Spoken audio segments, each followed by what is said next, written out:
membuat keyakinan kelas. Tujuannya untuk apa?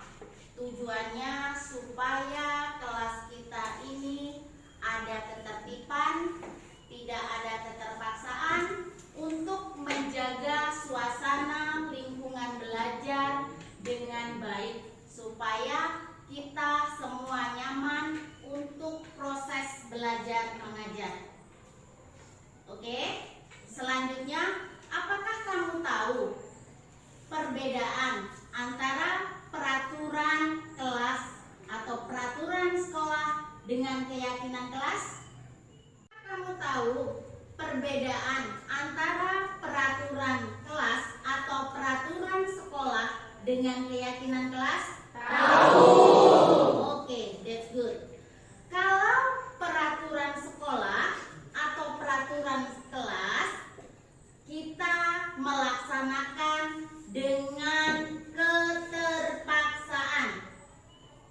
Tapi kalau keyakinan kelas, kita melaksanakannya dengan ikhlas. Paham sampai sini? Paham. Oke, misalnya begini, Mem kasih contoh. Kalian kemarin naik apa, Nak? Sepeda motor. Oke. Apakah kalian pakai helm? Pakai. Apa tujuan kalian pakai helm?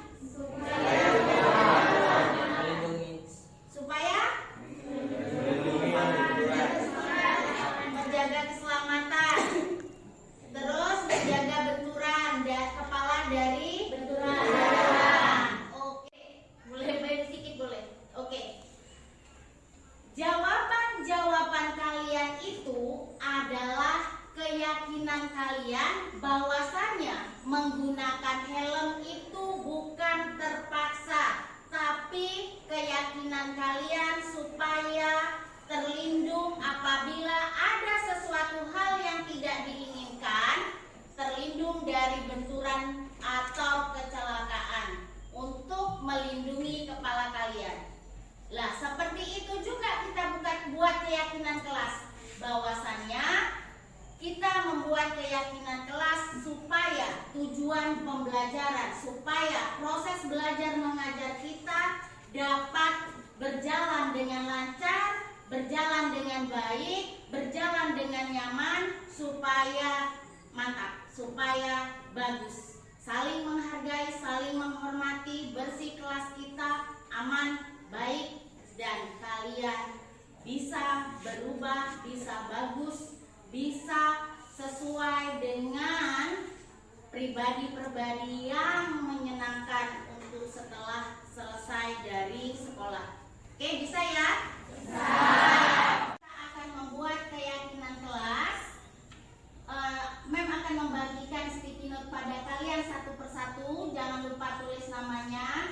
Dan yang kalian buat cocok untuk keyakinan kalian.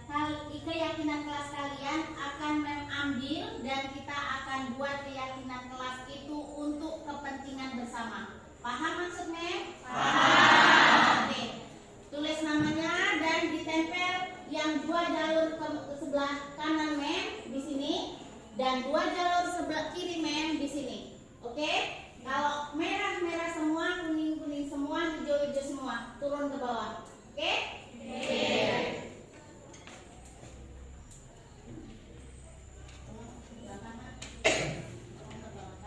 Sticky note? Sudah. Berapa menit yang kalian butuhkan untuk menuliskan keyakinan kelas menurut kalian? 5 menit. Oke, silakan dari sekarang Mem tunggu.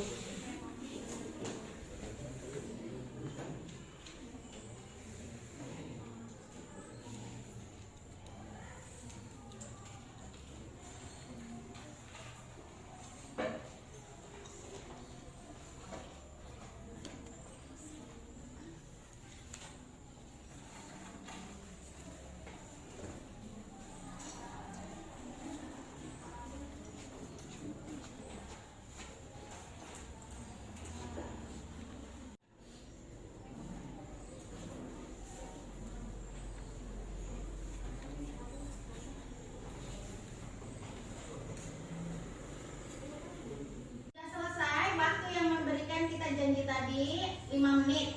Sudah berjalan 5 menit. Selesai? Selesai. Oke, mempersilakan yang di sebelah kanan gantian satu-satu jalannya. Nanti yang lain udah jalan dulu, baru ke depan lagi bergantian. Yang sebelah sini, ayo silakan. Silakan nak.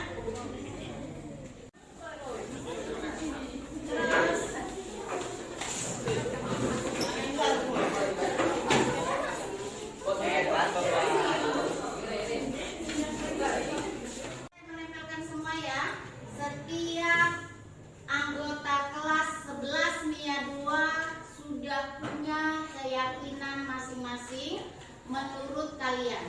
Sekarang setelah kalian punya keyakinan atas pribadi kalian, ayo kita rembukan. Ayo kita diskusikan supaya yang mana kita pilih dari 32 orang ini. Oke? Saya Oke, sekarang kita lanjutkan. Siapa yang mau membantu Mem untuk menuliskan keyakinan kelas yang sudah kita sepakati untuk menjadi keyakinan kelas warga kelas 11-nya 2? Oke. Oke, silakan Reva.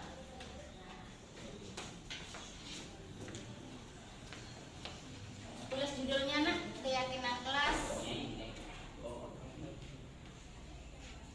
Oke, memulai dari Rinaldi.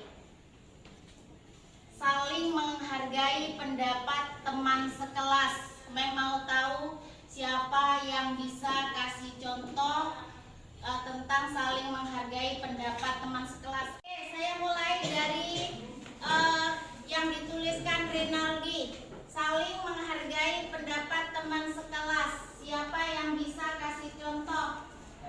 Iya, Nanda Boyro siapa nak? Tidak saling membuli di kelas. Tidak saling membuli di kelas. Oke, tolong di contohnya itu berarti yang ditulis ini nak, saling menghargai pendapat teman sekelas.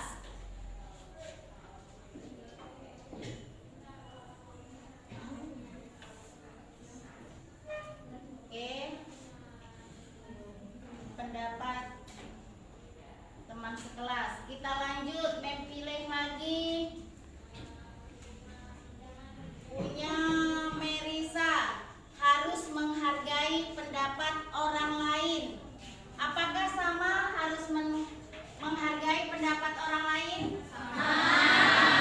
Oke, berarti nggak perlu kita tulis lagi. Pilih saling bekerja sama untuk membersihkan lingkungan kelas. Oke, siapa yang mau kasih contoh? Ini adalah yang ditulis oleh Hairunisa. Oke, siapa yang bisa kasih contoh? Tolong nak, tunjuk tangan. Silakan. Iya nak. Oke, saling bergotong royong seperti menyapu dan mengepel, itu contohnya. Dan salah satunya piket kelas setiap hari ya. Ya. Oke, tolong ditulis ini nak. Nih pegang. Oke. Lanjut. Pilih yang di bagian sini. Punya Salwa. Berdoa sebelum memulai pelajaran dengan kepercayaan masing-masing. Oke, bisa kita ambil ini? Bisa. Pilih yang di sini. Punya Salwa. Berdoa sebelum memulai pelajaran dengan kepercayaan masing-masing. Ini Mem ambil. Siapa yang mau kasih contoh supaya apa nak? Iya. Supaya belajarnya berjalan dengan lancar. Oke, supaya belajarnya berjalan dengan lancar karena kita mulai dengan berdoa. Oke, dijadikan keyakinan kelas juga. Lanjut. Apalagi ini saya mau dari Naiza, saling menghormati dan menghargai sesama teman. Sudah nih ya? Ya. Oke, lanjut. Pilih lagi yang sebelah sini. Saling menghargai sesama siswa. Udah sama? Terus, oke, yang ini belum, nggak ada yang tepat waktu dan aktif di kelas. Contohnya gimana nih?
Jadi setelah ini nanti tolong sekretaris ditulis, dan inilah akan jadi keyakinan kelas 11 NIA 2. Oke? Ada pertanyaan sampai di sini, nak?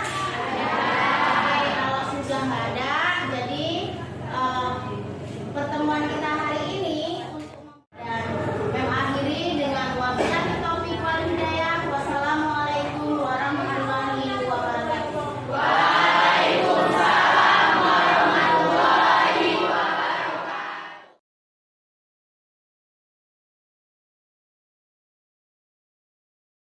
Belumlah kini jalan sendiri menunggu pacar. Assalamualaikum, selamat pagi. Semoga acara ini berjalan lancar.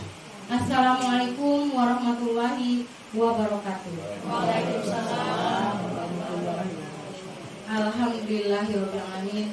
Assalatu wassalamu ala asrofil anbiya'i wal mursalin wa ala alihi wa ashabihi ajmain. Puji syukur kita panjatkan kehadirat Allah Subhanahu wa taala atas berkat rahmat dan hidayahnya kita dapat berkumpul di ruangan Perpustakaan Agama Islam SMA Negeri 2 Kejuruan Muda pada pagi hari ini untuk melaksanakan kegiatan seminar budaya positif sebagai salah satu tugas pendidikan guru penggerak angkatan 7 Kabupaten Aceh Tamiang, Provinsi Aceh. Salawat beriring salam kita sanjung sajikan ke pangkuan baginda Rasulullah Sallallahu Alaihi Wasallam yang telah membawa umatnya dari zaman kegelapan ke zaman yang terang benderang, yang penuh ilmu pengetahuan seperti sekarang yang kita rasakan. Yang saya hormati Ibu Pengawas Bahasa Inggris, Ibu Dr. Anda Yuniar Enhu, Ibu Kepala Sekolah SMA Negeri 2 Kejuruan Muda, Ibu Julian SPD, rekan-rekan sejawat dari Forum Musyawarah Guru Mata Pelajaran Bahasa Inggris, dan semua rekan-rekan saya yang berasal dari SMA Negeri 2 Kejuruan Muda. Izinkan saya untuk membuka acara seminar pada pagi hari ini dengan melafazkan Bismillahirrahmanirrahim. Tertib acara yang pertama, pembukaan oleh saya sendiri, pembacaan ayat suci Al-Quran oleh Bapak Muksidi SPD. Nanti yang ketiga, menyanyikan lagu Indonesia Raya yang dipimpin oleh Bapak Pilar Kunchoro SPD NPD. Yang kemudian kata sambutan dari Bapak Ketua MGMP Musyawarah Guru Mata Pelajaran Bahasa Inggris yang akan disampaikan oleh Bapak Azrizal Fauzi SPDMU. Kemudian dilanjutkan kata sambutan yang akan disampaikan oleh Ibu Pengawas Bahasa Inggris yakni Dr. Anda Yuniar Enhum. Kemudian acara seminar akan dibuka secara langsung oleh Ibu Kepala Sekolah SMA Negeri 2 Kejuruan Muda. Yang terakhir ditutup dengan doa. Besar Muhammad Sallallahu Alaihi Wasallam. Harapan kita bersama, kita diakui di yaumil mahsyar nanti sebagai umatnya, dan kita semua mendapat syafaat beliau di yaumil mahsyar nantinya. Yang saya hormati Ibu Dr. Anda Yuniar Enhum selaku koordinator MGMP Bahasa Inggris yang memang luar biasa aktifnya, dan saya memang sangat kenal Ibu. Kalau GMP yang lain belum bergerak, Bahasa Inggris tetap aktif saya lihat. Itu hanya ada beberapa MGMP yang aktif, yang lainnya memang masih kurang saya lihat. Tapi untuk Bahasa Inggris dapat acungan jempol, tetap berjalan. Walau dalam kondisi apapun, ada tidak ada dana, mereka tetap lanjut. Dan alhamdulillah kepala sekolah yang kepala pengawas yang selalu mengeser kami untuk tolong hadirkan guru bahasa Inggris ini Ibu Yuniar. Bahkan kami juga sering dirapat, tolong ibu-ibu izinkan gurunya untuk MGMP. Insya Allah kami tetap mengizinkan untuk perkembangan guru-guru kami, apalagi dalam mengembangkan sayapnya mencapai yang lebih baik lagi.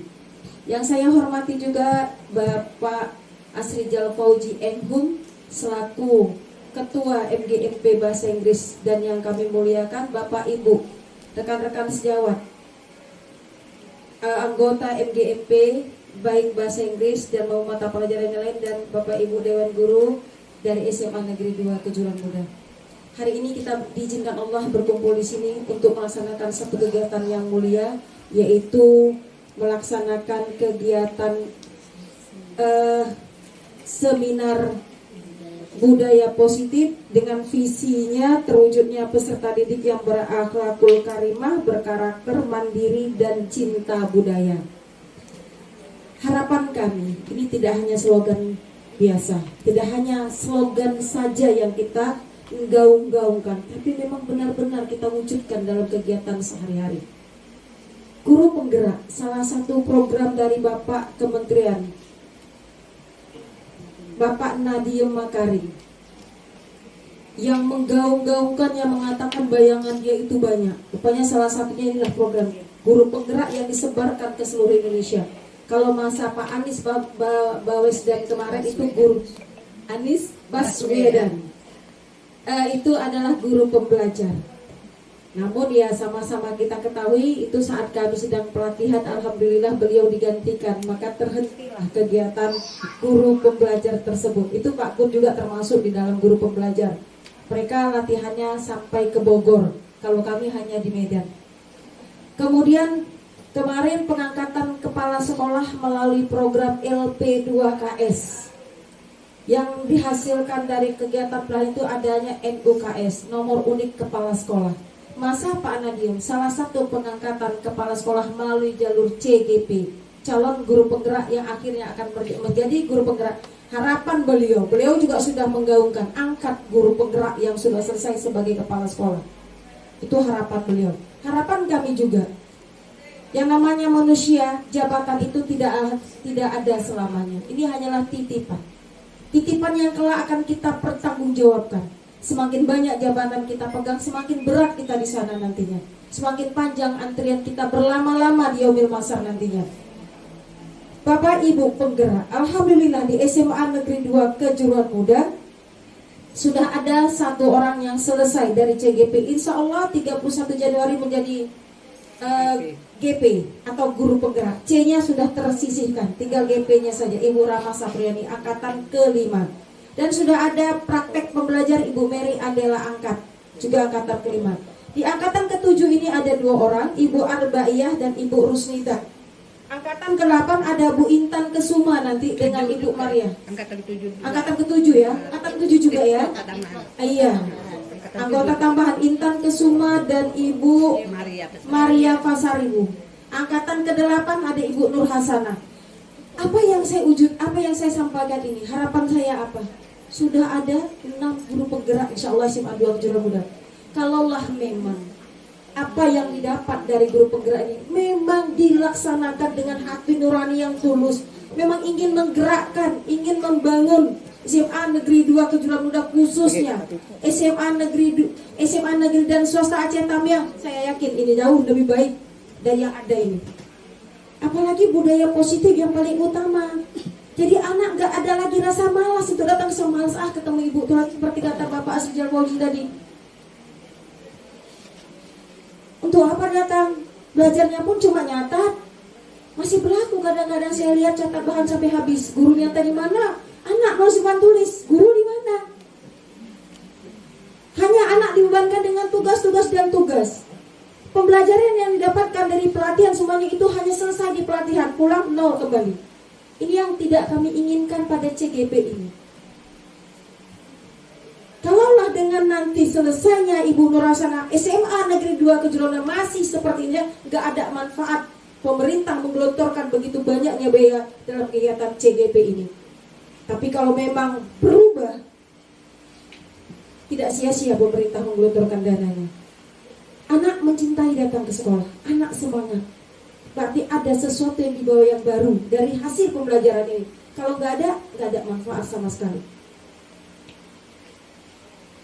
Dan harapan saya yang kedua, kepada Ibu Rahmayani, Ibu Eliani, itu angkatan ke-9 beliau nanti akan masuk di dalamnya. Eliana, Ibu Eliana, Mem Rahmayani, dan banyak lagi guru kami yang lain yang masih muda-muda. Kalau kami ini udah hampir kata luar saya Bu Yun ya. Pak Isa juga ya, Pak Isa sebenarnya Pak Isa sangat semangat ini. Cuma Nadiem aja yang nggak ngasih, karena dia nggak melihat kualitas orang tua nih gimana. Dia hanya lihat umurnya Pak Isa ya, padahal kalah yang muda-muda kalau Pak Isa masuk ke dalamnya. Kami hanya dikalahkan oleh umur, nggak boleh lagi kami masuk ke dalam kegiatan tersebut. Tapi yang muda yang berkarya itu katanya, saya sangat mengharap guru SMA Negeri 2 Kejuruan Muda banyak sekali yang muda. Walaupun ada yang sudah mau pensiun, tapi yang belum pensiun itu masih banyak, di bawah 50 saya masih banyak. Ini calon-calon penggerak yang muncul dari SMA 2 Kejuruan Muda.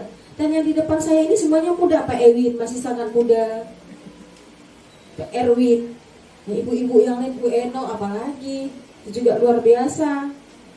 Nah, jadilah kalaulah semua guru di SMA Aceh Tamiang ini mau mengembangkan dirinya, maka Aceh Tamiang akan menjadi terbaik di Aceh dan kalau bisa se-Indonesia. Seperti moto SMA, maju bersama, hebat semua. Itu dia, maju bersama, hebat semua. Itu moto SMA. Gaungkan itu, mari sama-sama. Jangan pelit ilmu. Itu Asri Jalpauji, Master Trainer itu. Banyak sekali ilmunya. Boleh diminta terus. Microsoft 365 ya Bu Yun ya. Nah itu ahlinya. Jadi kalau orang bahasa Inggris nggak tahu Microsoft 365, pecat aja dia jadi ketua. Nggak ada manfaat, ilmu dipendam sendiri. Itu ahlinya loh. Dan banyak yang lain. Kemarin dia guru SMP TIK ya Bu, di Banda Aceh, dari kementerian. Dia juga sebagai tutor kan Bu, Banda Aceh. Kalau Aceh Tamiang nggak dibangun, ngapain jauh-jauh ke Banda Aceh? Di sini masih banyak yang butuh. Nah ini saya minta tolong sama Pak Fauzi. Kami sama Pak Fauzi itu udah pernah satu rekan kerja. Walaupun dia marah sama saya, nggak berani dia marah ke depan saya, karena pernah jadi kawan kerjanya dulu. Nah dia tahu betul gimana Bu Juliannya, Pak Fauzi ya. Jadi saya harap dengan banyaknya guru penggerak ini, saya harap ke depan pendidikan di Aceh Tamiang jauh lebih baik, terkhusus SMA Negeri 2 Kejuruan Muda. Kalau tahun kemarin kita ada juara 1 debat, juara 1 Duta Sadar Hukum ya, juara 2 Duta Kamtibmas, ini masih kabupaten. Untuk provinsi baru debat PAI, itu pun juara harapan ya, sampai di provinsi, harapan 1. Tahun ini saya harapkan semua harus naik, lebih naik lagi. Sudah ada 3 CGP, terutama Bu Rahma Sapriani di pundaknya nih. Saya harapkan SMA 2 Kejuruan Muda ini akan bangkit. Budaya positif akan muncul, tidak ada lagi bahasa anak bodoh, anak bandel, anak tak bisa diajar, tak ada lagi. Yang harus kita paham, anak sampai di SMA tidak ada yang bodoh. Tinggal bagaimana pendekatan kita, bagaimana anak kita pacu untuk mau belajar, bagaimana sayang kita sama dia, itu yang tinggal. Yang lain tidak ada.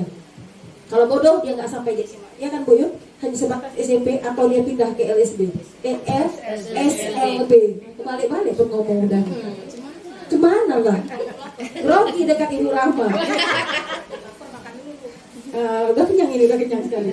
Jadi mohon maaf, itulah yang saya sampaikan. Guru penggerak betul-betul bergerak di sekolahnya, jangan bergerak di mana-mana. Jaga tugas utama sebagai pengajar, jangan tugas sambilannya yang paling utama. Saya tidak mau lihat guru penggerak mengosongkan jamnya sibuk dengan hal yang lain. Tolong dijaga.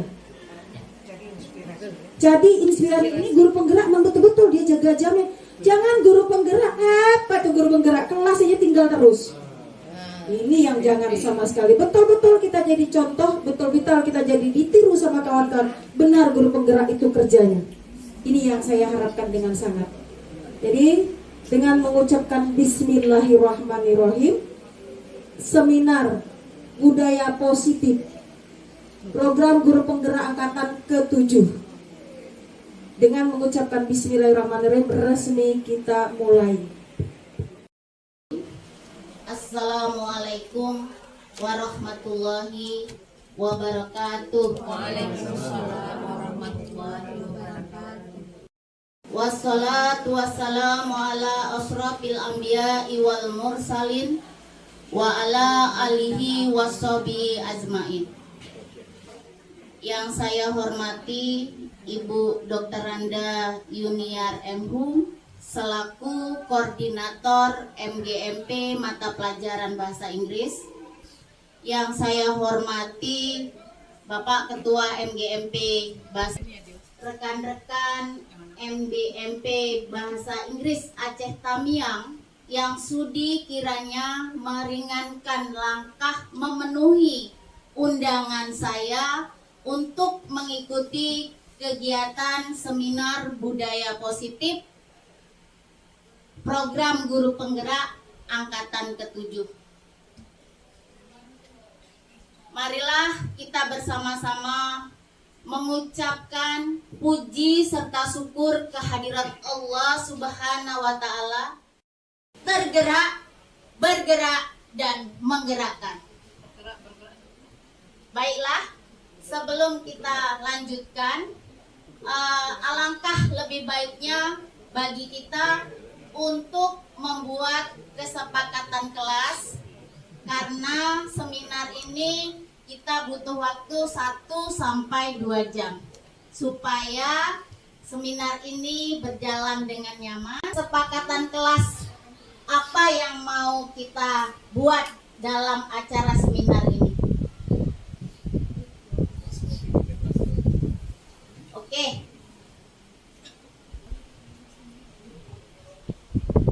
Ya, Pak Isa, kira-kira apa, Pak Se? Ini namanya classroom commitment ya. Iya. Ya kalau saya satu aja harus smoking in the classroom itu nggak ada yang merokok ya. Oke. No smoking in the classroom. Ada yang smoker di sini nggak ada ya?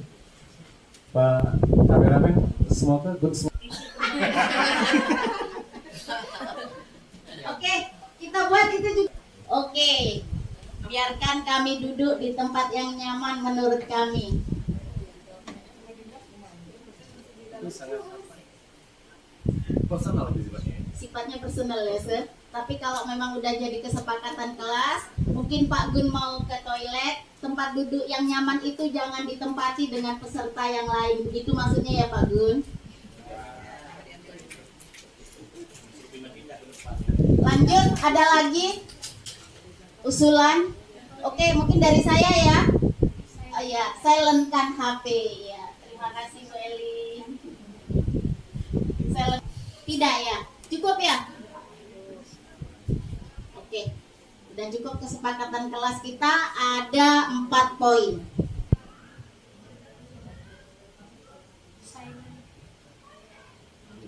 Next, Bu. Oke. Di dalam seminar budaya positif hari ini saya akan menyampaikan 6 topik. Yang pertama, disiplin positif dan nilai-nilai kebajikan universal. Yang kedua, teori motivasi, hukuman dan penghargaan. Keyakinan kelas. Yang keempat, kebutuhan dasar manusia. Yang kelima, 5 posisi kontrol. Yang keenam, segitiga restitusi. Nanti kita seminarnya sampai nanti. Oke, lanjut next, Bu. Oke, sebelum kita lanjut, Bapak Ibu tolong perhatikan slide yang di depan kita. Ada pertanyaan pemantik. Apakah Bapak Ibu setuju dengan pernyataan ini? Pernyataan yang pertama, hukuman dapat mendisiplinkan anak. Oke, siapa yang ada ide pendapatnya? Tolong tunjuk tangan.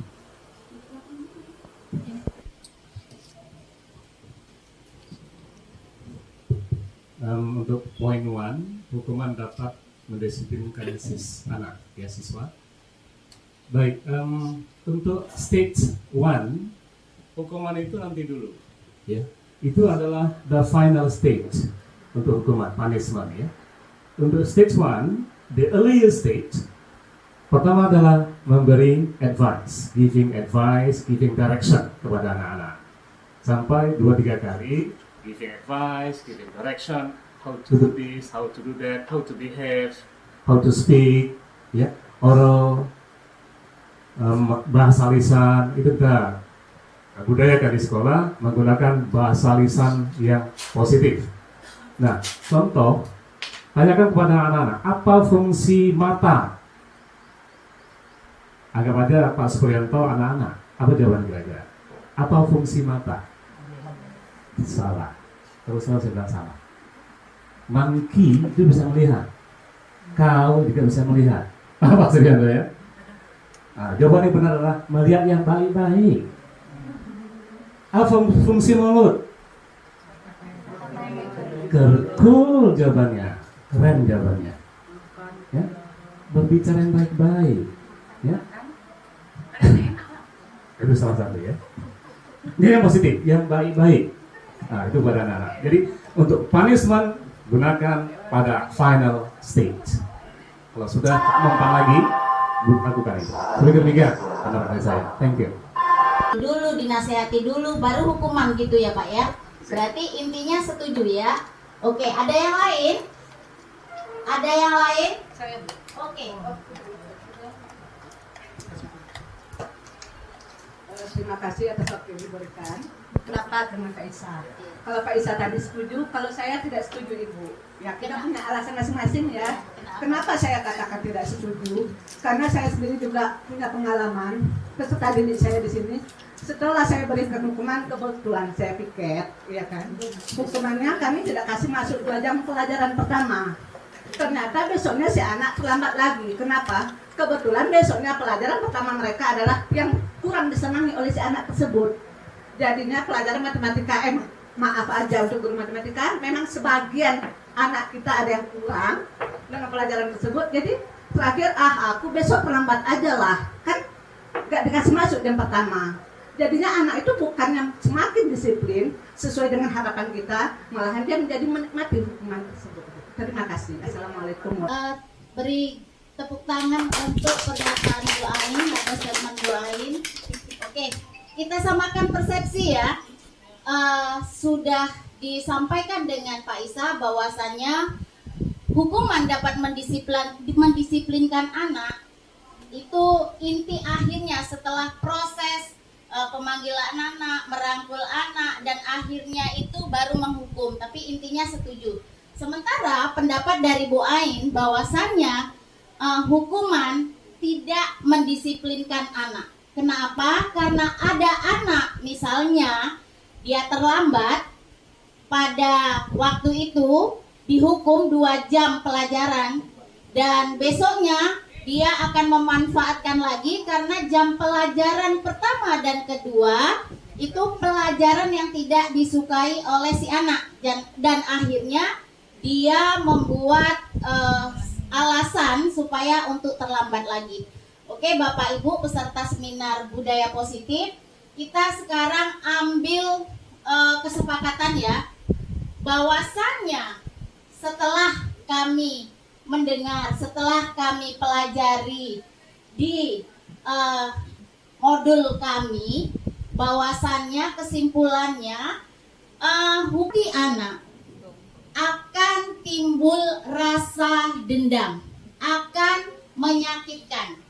Itu bagi anak, makanya kalau dia terlambat besok kita hukum jam 1-2, besoknya lagi ada jam mata pelajaran yang tidak disukai, dia buat kesempatan, dia buat ini materi atau pembelajaran yang saya dapatkan dari pembelajaran selama saya mengikuti pendidikan guru penggerak. Dan saya harus menseminarkan dan saya harus menyampaikan ya seperti itu. Jadi menurut pembelajaran yang kami dapat bahwasannya yang sifatnya hukuman itu adalah menyakitkan. Seperti itu. Jadi kalau ada anak misalnya datang terlambat, kita harus panggil dia dan kita tanya, kita harus tahu apa latar belakang si anak datang terlambat. Bisa jadi si anak datang terlambat karena pecah ban, atau karena bocor ban, atau karena motor kendaraannya satu, sepeda motornya satu, sehingga sepeda motor itu harus mengantar adiknya dulu, mengantar ayahnya dulu, baru dia kebagian sepeda motor untuk dibawa ke sekolah, sehingga dia terlambat seperti itu. Jadi kita harus tahu latar belakang si anak, kenapa dia datang terlambat seperti itu. Jadi seperti ini kita nantikan pembelajaran tentang segitiga restitusi. Untuk Pak Gun apa yang nggak boleh kata Sisa?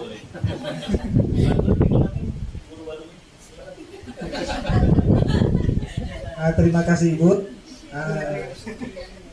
Tadi agak menggelitik ya, karena ada yang mengangkat bahwa suruhlah anakmu sholat ketika berumur 7 tahun dan pukullah ia ketika berumur 10 tahun kalau nggak mau sholat. Ini kan sebagai orang yang pendidikan, akademisi, seorang guru, tentunya jangan melihat hadis ini dengan cara yang sempit. Kita harus memahaminya dengan cara yang komprehensif, dekat ya, dengan cara komprehensif, di mana sebenarnya sangat jelas sekali bahwa disuruh itu selama 3 tahun. Jadi umur 7, 8, 9 tahun itu disuruh dengan cara-cara yang persuasif. Seperti kata Serisa tadi, jangan langsung hukuman. Setelah kita suruh, kita bina, kita bimbing selama 3 tahun, rupanya pengaruhnya kurang, baru digunakan cara yang terakhir, dipukul bukan disiksa. Kalau disiksa mah Nabi nggak suruh, kalau buat tanggung jawab sendiri. Terima kasih. Assalamualaikum warahmatullahi wabarakatuh. Kan pendapat Bu Intan, hanya saja bahasanya diganti, jangan pakai kata disiksa. Rasulullah juga tidak boleh menyiksa seperti itu ya. Dan menguatkan yang disampaikan oleh Pak Isa tadi, pakai proses seperti itu Pak Gun ya. Oke. Sebentar model. Ada teacher mengatakan, kamu nggak boleh merokok, tapi dirinya merokok di sekolah. Kamu terlambat, jangan terlambat. Gurunya telat 5 menit sebelum masuk kelas. Jadi jangan demikian. Saya ulangi, teacher is a role model for the school community. Itu aja kan, Seisa bahwasannya yang disampaikan oleh Pak Isa bahwasannya guru itu adalah contoh, guru itu adalah suri teladan bagi peserta didiknya atau bagi anak muridnya. Kalau sudah meminta anak muridnya, peserta didiknya untuk tidak datang terlambat, jangan gurunya yang datang terlambat. Jadi ada pepatah yang memang benar atau tidak. Guru kencing berdiri, murid nggak kencing-kencing. Baik, untuk pernyataan yang ketiga saya nggak bakal mengkomentar 1 dan 2. Jadi ketiga aja langsung. Memberi penghargaan dapat meningkatkan motivasi belajar anak. Nah, pada dasarnya manusia, anak juga bagian dari manusia ya. Artinya manusia butuh namanya sebuah sanjungan, ya kan, butuh dihargai, butuh dipuji. Nah, kalau saya sependapat dan setuju ya, saya sependapat dan setuju kalau penghargaan dapat meningkatkan motivasi anak apapun bentuknya. Karena penghargaan tuh apakah dikasih sesuatu atau dibilang dengan tepuk tangan doang atau bagus, itu udah sebuah penghargaan dan itu penting dalam proses perkembangan kejiwaan seorang anak seperti itu. Terima kasih. Tepuk tangan dulu untuk Pak Rizal Kogi. Kenapa saya merasa karena beliau adalah satu pendidikan dengan saya merasa beliau akan juga menerima apa yang telah dipelajarinya dan apa yang telah disampaikan oleh Fasil dan apa yang telah disampaikan oleh instruktur. Tapi dalam kesempatan ini beliau malah balik kanan gitu ya.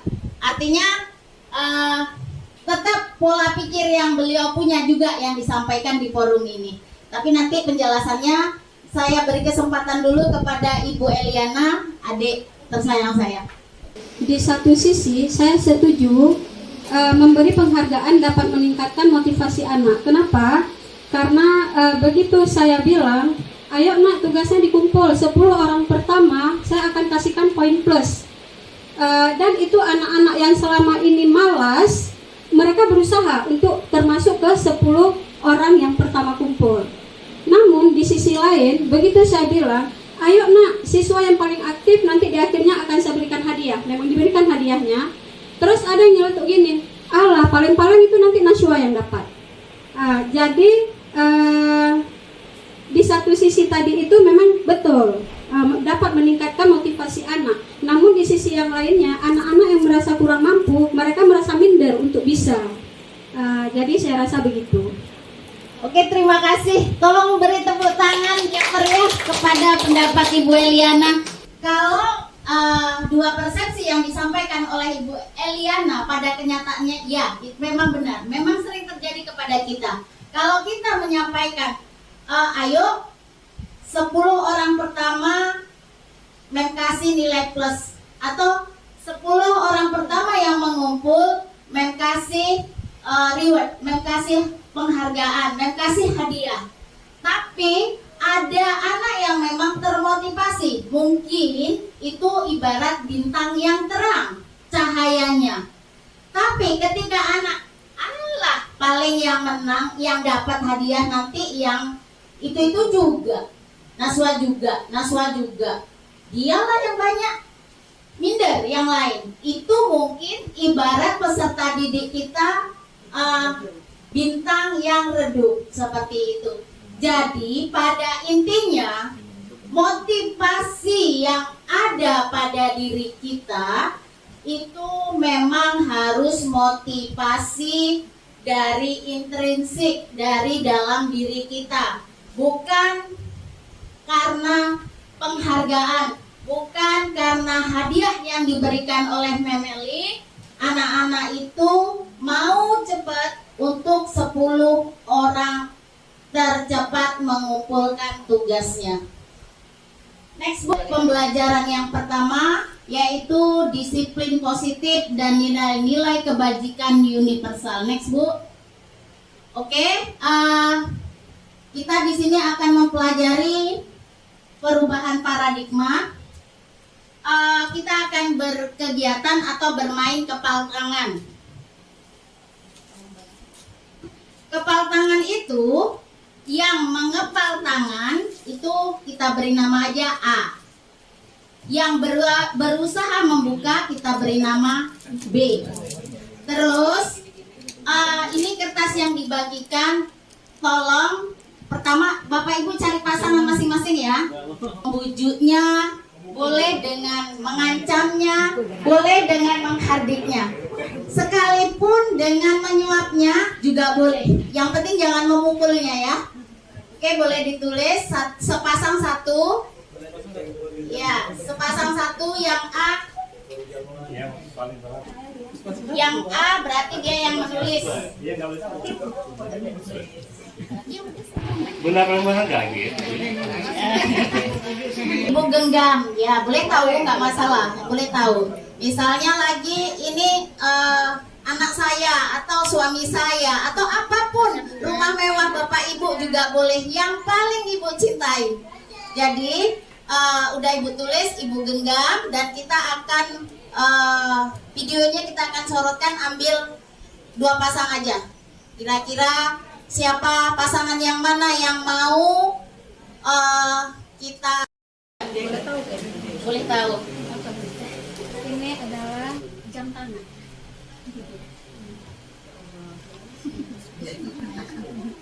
Silakan Bu. Ini merupakan barang yang sangat berharga untuk saya. Tapi kan Eli, Pak Intan perlu kali jam tangan. Iya, kalau Kakak perlu, besok kita beli. Tapi jangan yang ini. Tapi mau yang itu, Jangan kemarin itu.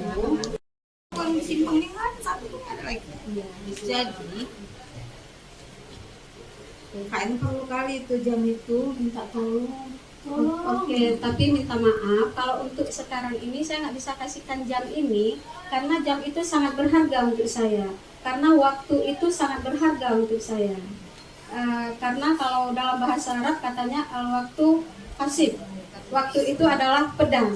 Dan dalam bahasa Inggris dibilang time is money. Jadi dengan ini saya harus mengejar semuanya. Jadi tanpa jam saya nggak bisa buat apa-apa karena saya nggak akan tahu waktunya kapan dan lain sebagainya. Lagian ini nggak cocok untuk anak-anak Kak Intan. Ya tapi anak Kak Intan itu suka kali dengan yang itu. Nanti Eli Kak Intan kasih yang lain. No, kalau mau beli jam, no.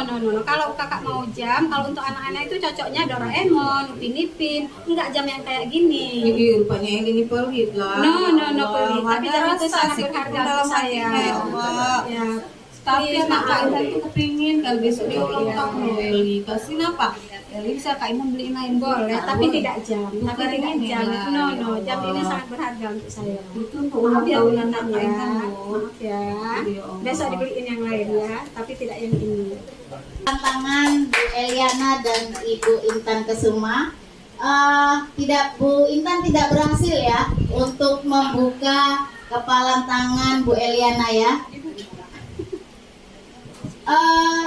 Kira-kira perasaan Ibu Intan bagaimana Bu Intan karena nggak berhasil membuka kepalan tangan?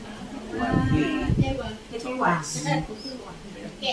Perasaan Bu Intan kecewa karena tidak berhasil dengan sudah merayu, sudah membujuk, tapi Bu Eliana tetap pada pendiriannya yang kekeh. Selanjutnya, saya yang lain.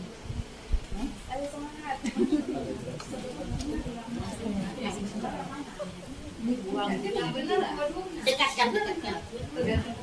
Kak, kasih apa waktu Kak? Maaf ya Ibu, Kak lagi perlu kali. Ini Juga uang perlu, ini, Kak. uang ini memang Kak perlu kali Ibu. Kak, bantulah Kak. Kita juga perlu nih Kak. Kak biasa orang baik loh. Bukan ada baiknya, karena ini kan kakak juga punya kepentingan yang memang rasanya memang mendesak, gitu maksudnya. Iya, itu juga karena mendesak ya Kak. Makanya aku minta sama Kakak. Biasa Kakak selalu bantu apa-apa kita perlu Kakak. Selalu mudah, selalu kasih bantuan itu cepat gitu loh Kak. Iya Ibu, tapi kan ini gini, Ibu keperluannya apa? Ya inilah Kak untuk anak itu. Ini kan ke sekolah mau skripsian. Tapi kan juga perlu Ibu. Tolonglah Kak. Itu Kakak carikan gimana supaya aku dapat yang dari punya Kakak gitu. Jadi kakak tuh sebenarnya Depo kan perlu, tapi kan kakak Depo kapan perlunya? Ya kira-kira 3 hari lagi pun boleh loh Kak. Maksudnya nggak sekarang ini. 3 Nah, boleh. jadi kan ini ada, cuman kan kakak juga belum kalau bisa. Jadi kakak kasih, tapi Depo cepat kembalikan. Ya insya Allah Kak. Kakak tahu itu kan Kak. Ya, insya Allah kalau balikan tuh insya Allah biasanya dan mudah-mudahan kebalikan begitu. Makasih ya Kak. Mudah-mudahan Kakak sehat dan rezeki membantu kami. Ini Ibu Fauziah yang kami kenal adalah pendiam, tapi sekali ini dia berhasil meluluh lantakkan hati Ibu Rosdani untuk membuka genggaman tangannya berupa uang. Tidak usah senang, itu ibaratnya dengan murid kita, dengan peserta didik kita, ibarat kita mengontrol anak kita. Pada kenyataannya, kita itu memang tidak bisa mengontrol anak murid kita. Dia akan bisa kontrol ketika kita 4 mata kita ngomong. Berbicara 4 mata kita ngomong, setelah kita balik kanan, kita kembali ke meja guru atau kita ke papan tulis, sudah kemauannya. Ilusi. Dan kita bisa sebagai orang dewasa, kita itu bisa memiliki memaksa hak terhadap anak murid kita, itu juga ilusi. Karena memang di depan kita dia mengatakan iya, setelah kita balik kanan, dia tetap pada kemauannya sendiri. Oke, next Bu. Saya langsung ke Bu Ena. Menurut Bu Eno, apa itu disiplin Bu? Menurut saya katakan itu sesuai dengan apa yang kita lakukan, kemudian tepat pada waktunya. Menurut saya sesuai dengan apa yang kita katakan, Sesuai dengan apa yang kita katakan, tepat pada waktunya. Ada yang lain? Oke Pak Gun, menurut Pak Gun apa sih itu disiplin Pak Gun? Kalau sebelumnya disiplin seperti kata Neno, tapi setelah sedikit pelajar bahwa disiplin itu mengamalkan ilmu. Begitu, terima kasih. Oke, berwarna merah itulah sesuatu yang dilakukan seseorang pada orang lain untuk mendapatkan kepatuhan. Itulah makna yang disiplin. Next, Bu, mau menjawab apa-apa saja sih yang terdapat di dalam profil pelajar Pancasila.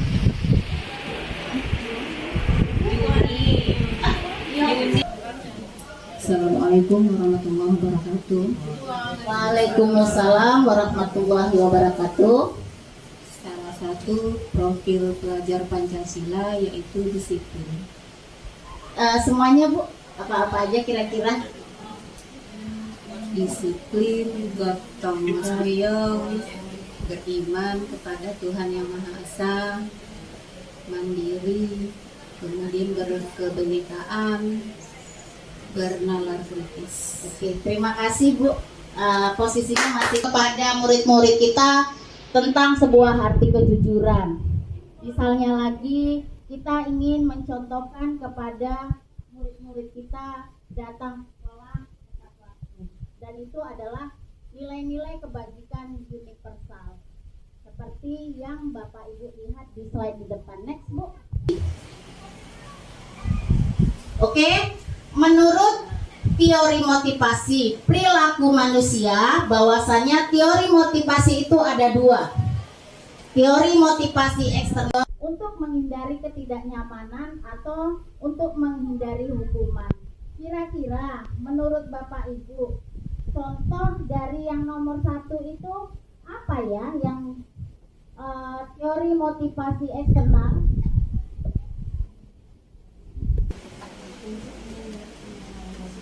Kira-kira contoh dari motivasi eksternal. Motivasi eksternal itu motivasi yang berasal dari luar diri kita. Kira-kira kalau untuk menghindari ketidaknyamanan atau menghindari hukuman itu kayak mana ya, Bu? Biasanya anak-anak kalau untuk menghindari hukuman dia akan banyak alasannya. Misalnya tadi saya bangun terlambat loh men, gitu kan. Kemudian kereta saya bocor loh men, gitu. Jadi bannya bocor, kemudian jalannya becek kali. Jadi saya ke dosmir dulu men, ke dosmir kereta baru bisa ke sekolah. Jadi banyak alasan yang diupayakan anak-anak kepada kita supaya kita tidak memberi hukuman kepada mereka.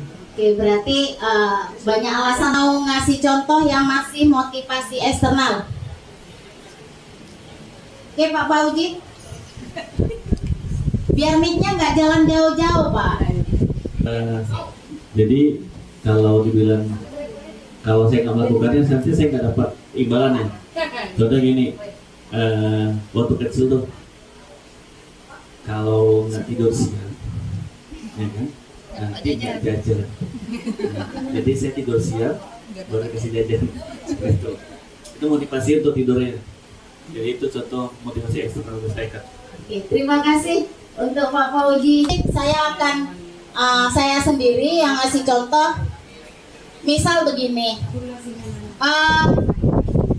saya ke sekolah datang tepat waktu dan saya masuk ke kelas tepat waktu supaya rezeki dengan ikhlas, supaya rezeki yang saya bawa itu halal, karena saya tidak menginginkan hal-hal yang lain, karena Allah saya lakukan.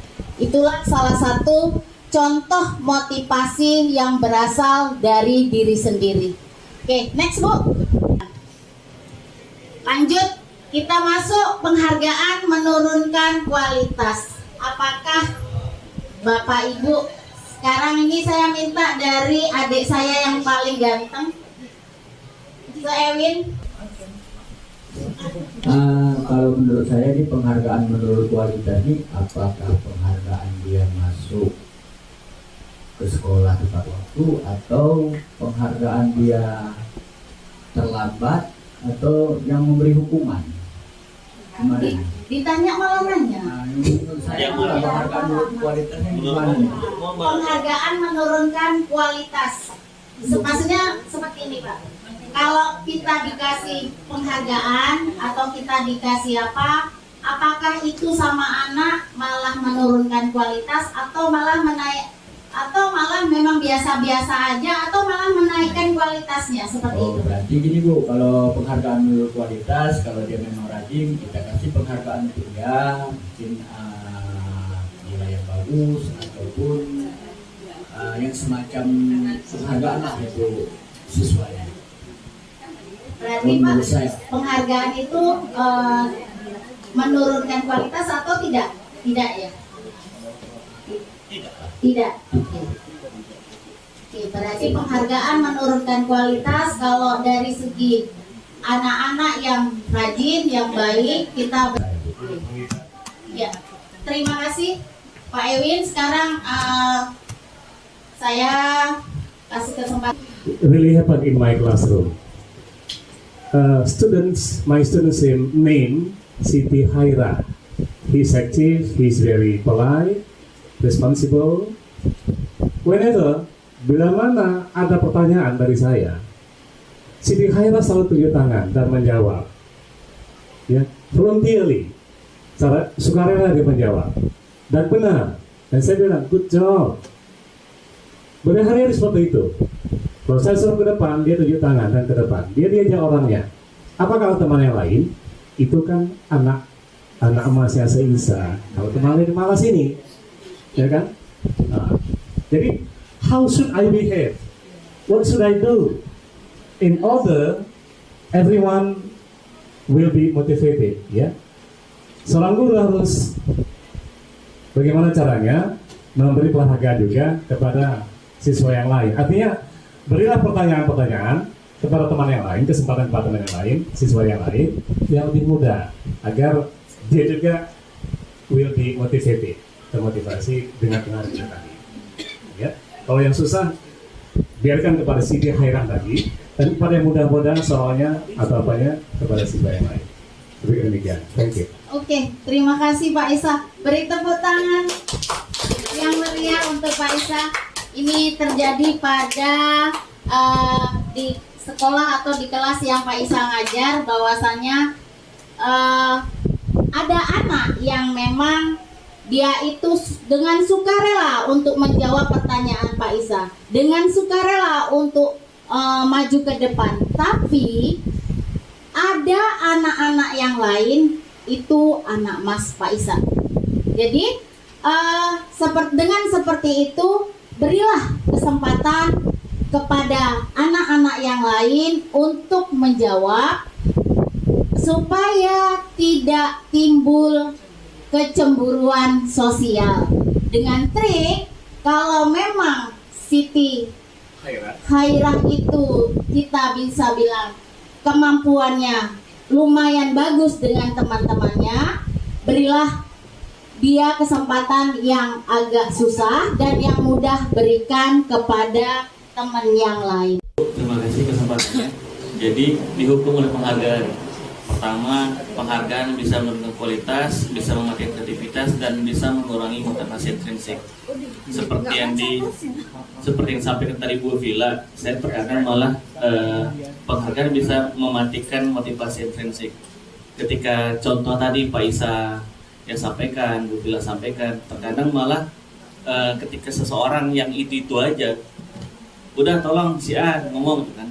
Awalnya si A tuh belajar karena motivasinya, tapi ketika penerimaan dari lingkungannya, pasti si A, dan pasti si A disuruh, si A aja pun kan gitu. Pada akhirnya apa tadi sama diri si A, dia nggak termotivasi lagi. Udah deh, apa yang ada aja deh, nggak usah nanti bilang sok kali lah, sok inilah, udahlah, nggak ada motivasi lagi. Seperti itu menurut saya. Terima kasih atas kesempatan yang diberikan kepada saya, Ibu. Menurut saya, penghargaan mengurangi motivasi intrinsik. Ibu udah mengatakan, motivasi itu ada dua, intrinsik dan ekstrinsik. Ekstrinsik berasal dari orang. Ayo semangat belajar, cepat datang. Kalau datang Ibu kasih uang 100.000. Setiap hari Ibu kasih uang 100.000. Semangat kita datang ke sekolah. Itu namanya ekstrinsik. Penghargaan dari luar kita buat semangat. Tapi ada anak yang memang nggak bisa datang ke sekolah cepat. Setiap pagi dia harus bantu mamanya jualan ke pajak. Setiap pagi dia harus ngantar adiknya keliling ke sekolah. Kayak mana saya mau datang ke sekolah cepat? Padahal saya kepingin kayak dapat uang 100.000. Tapi keadaan nggak mendukung saya. Ya udahlah, dia selalu dapat uang 100.000. Bukan berarti anak tersebut nggak kepingin. Itulah saya selalu mengibaratkan seorang anak merupakan sebuah bintang. Bedanya hanya sinar. Kalau di geografi ada 10 bintang yang sinarnya paling terang. Yang paling terang adalah matahari. Jadi anak yang punya motivasi dari internal atau intrinsik berarti dialah mataharinya. Yang jauh, yang redup, tapi tetap namanya bintang. Hanya karena kondisi, keadaan, dia tidak mampu bersinar. Jadi, kalau yang nomor 3, menurut saya penghargaan mengurangi motivasi intrinsik itu adalah benar. Karena apa? Lihatlah situasi dan kondisi. Bukan berarti dia tidak mau mengembangkan dirinya. Tapi mungkin karena sudah ada ketentuan yang menentukan dia supaya dia tidak bisa melewati hal-hal yang membuat dirinya menjadi bangkit. Demikian Ibu, sekian dan terima kasih. Itu keyakinan kelas. Mengapa tidak peraturan saja? Mengapa harus keyakinan kelas? Sebelum kita membahas pernyataan peraturan dan keyakinan. Oke. Siapa yang mau menjawab? Pak Supriyanto ya.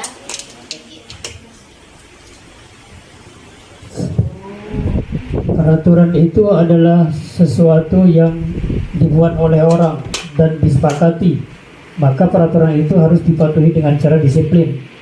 Kemudian kalau keyakinan itu berasal dari hati sendiri. Apa pokok kita buat yakin ada hasilnya gitu. Pokok keyakinan dari diri sendiri, bukan perintah orang lain. Sekian. Oke, terima kasih Pak Supriyanto. Nampak kali orang yang soleh ya. Itu kita melaksanakan karena sebelumnya sudah ada kesepakatan bersama, sehingga kita melakukannya dengan ikhlas. Bila kita melanggarnya mungkin ada konsekuensinya. Nah, seperti itu.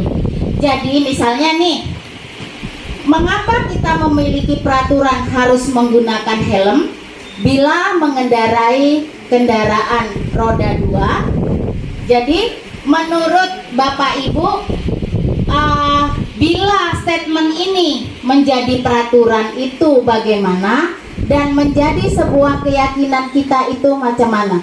Tolong kasih tunjuk tangannya. Oke. Terima kasih atas kesempatan yang diberikan kepada saya. Baiklah, saya akan mencoba untuk berpendapat tentang pertanyaan pertama. Mengapa kita memiliki peraturan harus menggunakan helm bila mengendarai kendaraan bermotor atau kendaraan roda 2? Pernyataan ini bisa ada menjadi peraturan dan bisa juga menjadi keyakinan. Pernyataan ini akan menjadi peraturan apabila saya harus memakai helm, karena nanti apabila di jalan saya berjumpa dengan polisi maka saya akan kena tilang. Saya harus pakai helm karena kalau saya nggak pakai helm, apabila nanti saya di jalan jumpa dengan polisi maka saya akan ditegur oleh polisi. Berarti kita memakai helm tersebut cuma takut ditegur oleh polisi, takut mendapat hukuman dari polisi. Tapi apabila kita memakai helm, saya pakai helm ini karena saya sadar apabila nanti di perjalanan saya mengalami gangguan, mungkin saya terjatuh, insya Allah helm ini akan menjaga saya dari benturan. Berarti saya yakin bahwa helm ini emang perlu saya pakai tanpa harus takut dengan polisi, tanpa harus takut didenda atau ditilang oleh polisi. Demikian Ibu, terima kasih. Assalamualaikum warahmatullahi wabarakatuh. Terima kasih. Tolong beri tepuk tangannya yang meriah untuk Ibu Arba. Iya.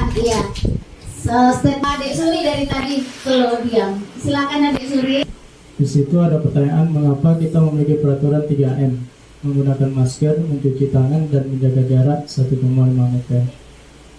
Seperti yang dibilang tadi, sama halnya dengan pada pertanyaan pertama, ya bisa menjadi peraturan ataupun keyakinan. Di peraturannya menggunakan masker atau menggunakan masker, cuci tangan itu menjaga jarak, itu adalah peraturan untuk menjaga kesehatan. yang peraturan yang sudah dibuat oleh pemerintah. Ya. Jadi kalau misalnya bisa keyakinan kita yaitu peraturan itu bisa dibuat yaitu untuk menjaga diri kita sendiri ya dari penyakit yang sudah ada yang kita sebut kemarin 2 tahun yang lalu yaitu COVID-19. Ya, jadi peraturan dan keyakinan ini seperti kita bilang bisa dibilang 11-12 hampir sama ya. Yang penting apa yang kita lihat dari peraturan itu bisa kita yakini untuk yang baik untuk kita di sini. Terima kasih. Poin 3 ya. Iya, Sir. Peraturan datang tepat waktu. Pada saat mengikuti Nah, kalau keyakinan itu muncul dari self awareness ya. Datang dari kesadaran diri sendiri. Kalau itu peraturan itu coming from outsiders ya, dari kesepakatan tadi. Jadi sebaik-baiknya adalah muncul dari self awareness ya, untuk datang tepat waktu di peraturan. Kalau peraturan melakukan peraturan masih terpaksa gitu ya, muncul dan terpaksa. Begitu aja. Terima kasih Pak. Ya, dia datang mengikuti pelatihan yang narasumbernya Pak Isa. Terus saya datang tepat waktu supaya apa yang disampaikan oleh Pak Isa saya tidak ketinggalan dan saya paham ilmu informasi yang disampaikan oleh Pak Isa, saya bisa memahaminya dan itulah yang disebut dengan keyakinan bahwasanya saya datang tepat waktu supaya saya dapat ilmu dan informasi yang tidak ketinggalan. Oke. Next Bu, kanan saya itu namanya kesepakatan kelas. Yang sebelah kiri saya itu juga kesepakatan kelas. Jadi menurut Bapak Ibu, Bu Eliana, kita tadi sepakat menghadap slide ya, menghadap slide. Jadi kalau kita semua menghadap slide kanan yang sebelah kesepakatan kelas yang berwarna biru kuning yang pertama, yang sebelah kanan itu yang ada yang sebelah kiri ya, yang sebelah kiri yang kusornya letakkan sebelah kiri Bu, ya sini. Ini ketika kami menghadap slide bukan ini. Oke. Yang ada TK Dharma itu kiri, yang kesepakatan kelas itu kanan. Oke Bu Eliana, silakan. Mana peraturan, mana kesepakatan kelas? Iya, mana peraturan atau mana keyakinan kelas, kesepakatan atau keyakinan. Oke. Berarti kesepakatan kelas yang kanan, peraturan yang kiri. Oke, terima kasih. Setuju Bapak Ibu? Oke, boleh Ibu ditambah alasannya Bu. Kira-kira kenapa Ibu yang sebelah kanan menurut Ibu kesepakatan atau keyakinan kelas, sementara sebelah kiri itu peraturan kelas? Karena kalau yang kanan itu kesepakatan antara kita dan murid. Tapi kalau yang sebelah kiri itu bisa jadi itu memang berasal dari semua pihak sekolah, terutama kepala sekolah. Oke, terima kasih Bu. Jadi benar ya, kalau yang sebelah kanan kita itu adalah kesepakatan kelas atau keyakinan kelas, karena memang itu kami guru dan murid, udah sepakat mereka, kami guru dan murid yang saling menyayangi. Selanjutnya kami murid yang semangat belajar. Tapi kalau yang sebelah kiri kita datang tepat waktu, yang memang udah seperti itu, ucapkan salam, menjaga kebersihan sekolah, seperti itu. Oke, lanjut next Bu. Kira-kira kalau seperti itu, kita akan berbicara dengan hukuman atau konsekuensi. Oke, saya buat kesepakatan dulu, kita kesepakati dulu apa itu hukuman dan apa itu konsekuensi. Saya mau Pak Gun ini yang ngomong. Kalau maunya ibu kan hukuman berarti, kalau maunya saya berarti bukan hukuman. Oke, kalau hukuman itu efek untuk membuat efek jerah, itu yang saya tahu. Sedangkan konsekuensi adalah efek dari sesuatu, bisa dia positif, bisa dia negatif. Terima kasih. Ya, sifatnya untuk membuat jerah. Kalau saya bilang lebih enak mengingatnya yang sifatnya menyakitkan, ya seperti itu. Nah, kalau konsekuensi itu memang sebelumnya sudah kita sepakati. Kalau kita seperti ini, melanggar seperti ini, kita berbuat seperti ini, konsekuensi kita apa? Nah, seperti itu ya Bapak Ibu. Oke. Di depan kira-kira mencatat 100 kali di dalam buku. Kalimatnya, saya tidak akan terlambat lagi. 100 kali pula itu. Saya tidak akan terlambat lagi. Saya tidak akan terlambat lagi. Apakah itu hukuman atau konsekuensi Bapak Ibu? Hukuman. Good job. Oke, lanjut. Setuju hukuman.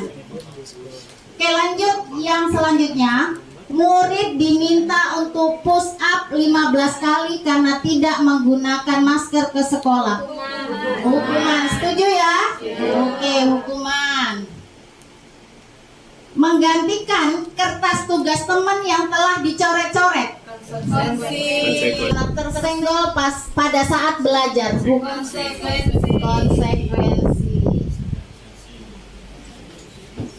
Murid disuruh untuk tidak mengenakan sepatu seharian di sekolah karena tidak mengenakan sepatu hitam. Iya, hukuman, jangan ragu-ragu ya, karena peraturan sekolah sepatu hitam. Oke, lanjut. Lari mengelilingi lapangan basket 2 kali karena terlambat 10 menit untuk pelajaran PJOK. Ingat ya nak, pelajaran PJOK.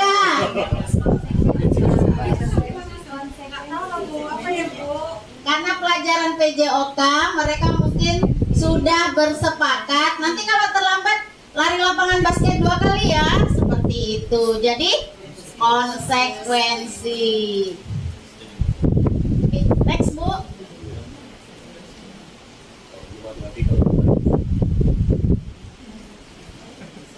Oke, di depan itu ada hukuman dan ada konsekuensi seperti itu, nggak usah kita bahas ya Bu ya. Oke, next Bu, perbedaan hukuman dan konsekuensi. Oke, tidak terasa kita sudah sampai pembelajaran 4, yaitu tentang kebutuhan dasar manusia dan dunia berkualitas. Kita ketahui itu di depan bahwasanya kebutuhan dasar manusia ada 5. Yang pertama, yang di tengah, yaitu kebutuhan dasar manusia atas kesenangan. Selanjutnya, kebutuhan dasar manusia atas kasih sayang dan rasa diterima. Terus, kebutuhan dasar manusia atas penguasaan. Selanjutnya, kebutuhan dasar manusia atas kebebasan. Oke, di sini ada kasus. Saya minta kesediaannya untuk Ibu Pila membaca sekolah tersebut. Sebagian besar guru-guru dapat menerima kehadiran Pak Julfikar. Namun, ada beberapa guru yang kebijakannya dan dengan frontal mengemukakannya di rapat guru mingguan. Salah satunya Pak Malik. Dalam rapat guru mingguan, Pak Malik seringkali mempertanyakan kebijakan-kebijakan yang diambil oleh Pak Julfikar tanpa argumen yang kuat. Rekan-rekannya sesama guru heran dengan perilaku Pak Malik ini, karena sebelumnya ia dikenal sebagai seorang guru yang selalu mengikuti kebijakan kepala sekolah, bahkan selama ini cenderung diam bila di rapat guru. Pak Hanafi, sahabat Pak Malik, mencoba mendekatinya dan menanyakan apa yang menyebabkan ia bertindak seperti itu. Tindakan Bapak Ibu terhadap jawaban Pak Malik itu apa ya? Menurut 5 kebutuhan dasar manusia tadi. Iseng aja sih aku sebenarnya. Aku senang lihat Kepsek baru itu kebingungan kalau aku tanya-tanya di rapat. Menurut Bapak Ibu itu 5 kebutuhan dasar yang mana yang sudah dilakukan Pak Malik? Siapa yang mau jawab atau kita jawab sama-sama?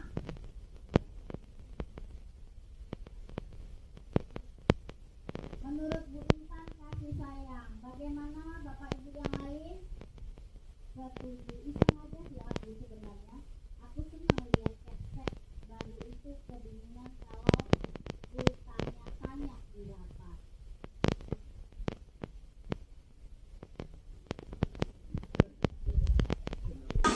kebutuhan dasar manusia yang sudah Pak Malik lakukan kalau seperti itu adalah kesenangan. Selanjutnya, ya biar dia kenal sama aku dan aku ingin nantinya bisa dekat dan kerja bareng sama dia. Kayaknya orang baik sih dia.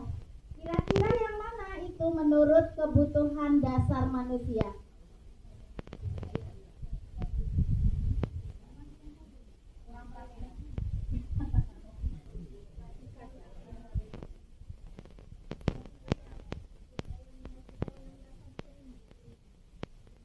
Kasih sayang dan rasa diterima. Setuju Bapak Ibu?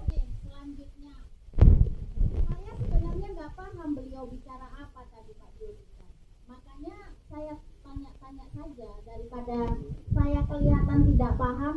Masa aku yang udah guru senior di sini tapi kelihatannya nggak paham? Malu dong. Kira-kira 5 kebutuhan dasar yang mana Bapak Ibu?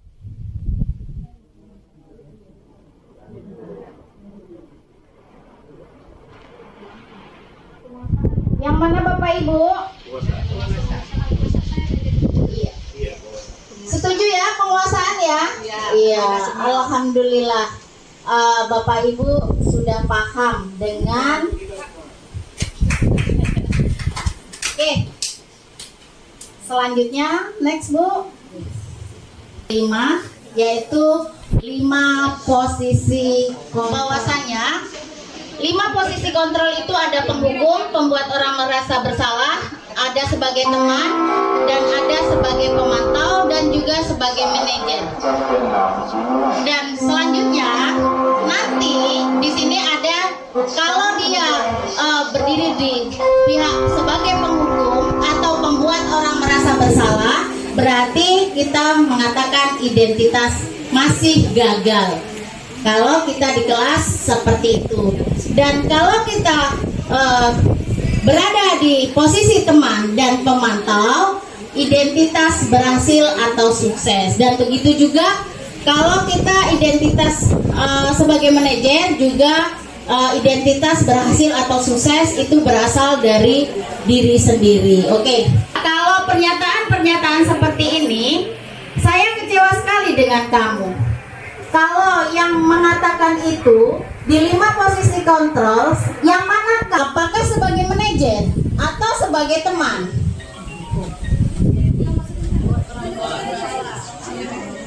Kira-kira yang mana Bu? Yang mana sir? Saya kecewa sekali dengan kamu, manajer sir. Saya kecewa sekali dengan kamu, ya Bu Intan. Kira-kira. Oh iya, pembuat orang merasa bersalah karena tadi mengatakan saya kecewa sekali dengan kamu. Bu, kayaknya ada yang masih belum paham. Kalau dia sifatnya menghardik, itu membujuk, menghardik, menunjuk, menyakiti, menyindir, itu posisinya di penghukum. Tapi kalau pembuat orang merasa bersalah itu seharusnya ibu kecewa seperti itu. Tapi kalau sebagai teman, ayolah lakukan ini demi ibu. Masa kamu tidak mau sih? Nah, itu posisi udah sebagai teman. Tapi kalau sebagai pemantau, apa bisa menghilangkan dan mengukur apa peraturannya seperti itu. Tapi kalau posisi sebagai manajer itu bisa kita mengatakan jadi mengajukan pertanyaan dan mencari solusinya itu sebagai manajer. Oke, lanjut next Bu. Oke, selanjutnya kamu tidak, bila kata-katanya kamu tidak pernah benar melakukannya. Kira-kira 5 posisi kontrol yang mana kalau ngomongnya seperti itu? Penghukum.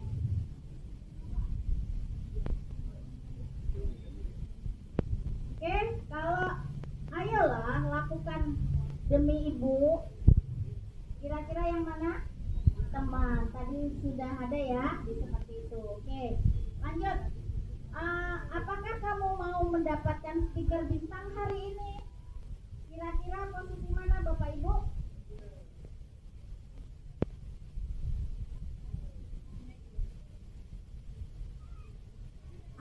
kamu mau mendapatkan stiker bintang hari ini? Yang mana kira-kira? Kalau manajer tadi udah dapat solusinya ya, kata kuncinya itu. Berarti pemantau. Oke. Lanjut Bu. Bagaimana kamu bisa menyelesaikan masalah ini? Ya, kira-kira itu sebagai apa? Iya, manajer kata Bu Intan. Oke. Lanjut. Kamu selalu yang paling terakhir. Penghukum. Oke, selesai. Lanjut Bu, next. lagi. Terakhir berada di pembelajaran yang ke-6, yaitu restitusi. Oke, segitiga restitusi itu bentuknya seperti yang kita lihat di depan. Menstabilkan identitas yang bisa kita ambil bila ada anak yang bersalah, kita panggil, kita ajak ngomong. Kira-kira semua orang pernah merasa bersalah, nak. Mem pernah bersalah, Ibu Rosdani juga pernah bersalah. Jadi kamu gak usah khawatir, kamu tidak usah takut. Memang semua orang pernah bersalah. Sekarang ayo kita perbaiki ke depannya. Itu kira-kira menstabilkan identitas. Kalau yang sebelah kiri ya, yang segaris yang sebelah kiri, itu namanya adalah validasi kebutuhan, validasi tindakan. Di situ bisa kita kata kuncinya, kamu tentu punya alasan.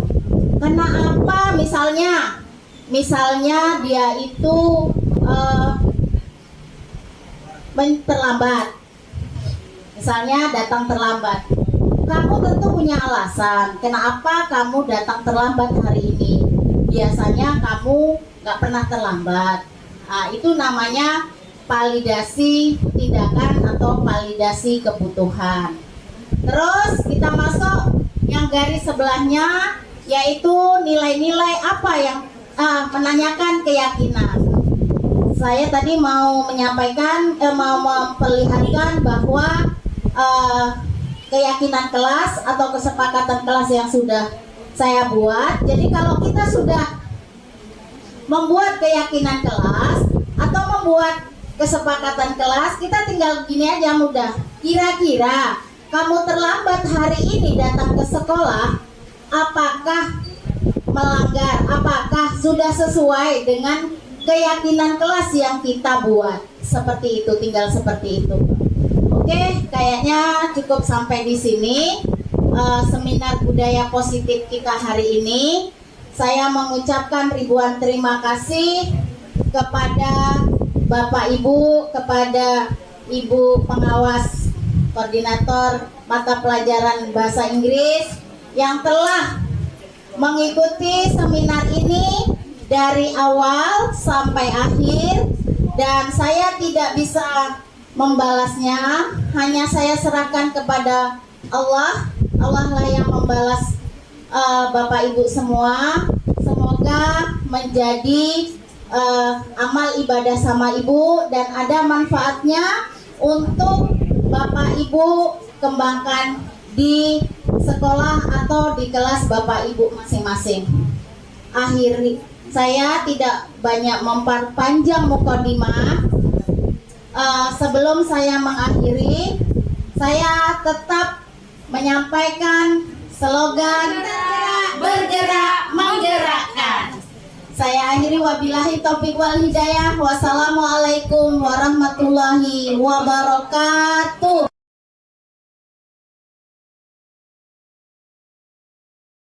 Gazwan, tahu nggak Gazwan main panggil di kantor? Tahu men, karena saya bermain HP diajak tuh belajar main. Kenapa kamu main HP Gazwan? Tadi saya diajak teman bermain game. Senang ya main game? Ya senang men. Iya, men tahu main game itu adalah salah satu untuk menyenangkan diri sendiri. Tapi tahu nggak kenapa main game dilarang di kelas? Oh mem, karena saya tidak menghargai orang-orang lain yang ada di sekitar saya. Contohnya teman-teman saya. Suaranya ya berisik orang lain ya, kedengaran ya. Oke. Terus apa solusi yang bisa Ghazwan selesaikan untuk supaya kamu jangan main game lagi? Saya tidak akan bermain game lagi dan akan mematikan HP saya saat jam pembelajaran. Terima kasih Ghazwan, kamu sudah berusaha untuk tidak main game lagi. Terus ingat nggak keyakinan kelas yang sudah dibuat? Ingat mem. Apa-apa aja? Menghargai orang lain, menjaga kebersihan kelas, dan menghormati guru. Oke, jadi Ghazwan ini kalau main game saat pembelajaran mem artinya kenapa? Saya tidak menghargai kelas, tidak menghargai teman-teman saya, dan tidak menghormati guru saya sedang belajar. Oke, jadi solusinya mau matikan game ya. Mulai kapan Ghazwan mau matikan game? Matikan HP-nya, nggak main game lagi? Insya Allah mulai besok saya akan mematikan HP saya saat jam pembelajaran. Oke, terima kasih Ghazwan. Mem akan tunggu perubahan dari Ghazwan dengan meyakini keyakinan kelas yang sudah dibuat. Oke, selamat dan semangat terus ya Ghazwan ya, untuk terus belajar bahasa Inggris ya. Ya mem. Oke. Ya, tahu nggak Mem panggil? Tahu mem. Kenapa? Karena Mutia melakukan kesalahan, yaitu makan di kelas. Kenapa Mutia makan di kelas nak? Tadi pagi Mutia tidak sempat sarapan mem. Kenapa nggak sempat sarapan? Karena Mutia bangun terlambat. Mutia bangun jam 7 kurang 15 mem. Terus kita masuk jam berapa? Jam 7.30. Boleh tahu alasannya kenapa Mutia bangun terlambat? Tadi malam Mutia bermain HP kelamaan mem, jadi Mutia terlambat untuk bangun. Oke, Mutia makan di kelas karena lapar. Iya mem. Dan tidak sempat sarapan tadi pagi. Oke, hal yang wajar Mutia, kalau kita lapar kita harus makan. Tapi tahu nggak kesalahan Mutia? Tahu mem. Kenapa? Karena Mutia makan saat jam pembelajaran. Oke, terima kasih Mutia. Mutia sudah tahu kesalahan Mutia, jadi berusaha untuk memperbaiki kesalahan Mutia. Oke, kalau Mutia udah makan di kelas saat jam pembelajaran, berarti Mutia melanggar keyakinan kelas yang sudah dibuat. Boleh Mem tahu keyakinan kelas yang mana yang Mutia langgar nak? Menghargai orang lain dan menghargai diri sendiri mem. Oke, kamu bisa memperbaiki kesalahan itu ya? Bisa mem. Mulai kapan? Insya Allah mulai besok mem. Oke, Mem tunggu ya. Iya mem. Oke, terima kasih Mutia sudah mau memperbaiki kesalahannya. Mem tinggal tunggu hasilnya ya. Iya mem.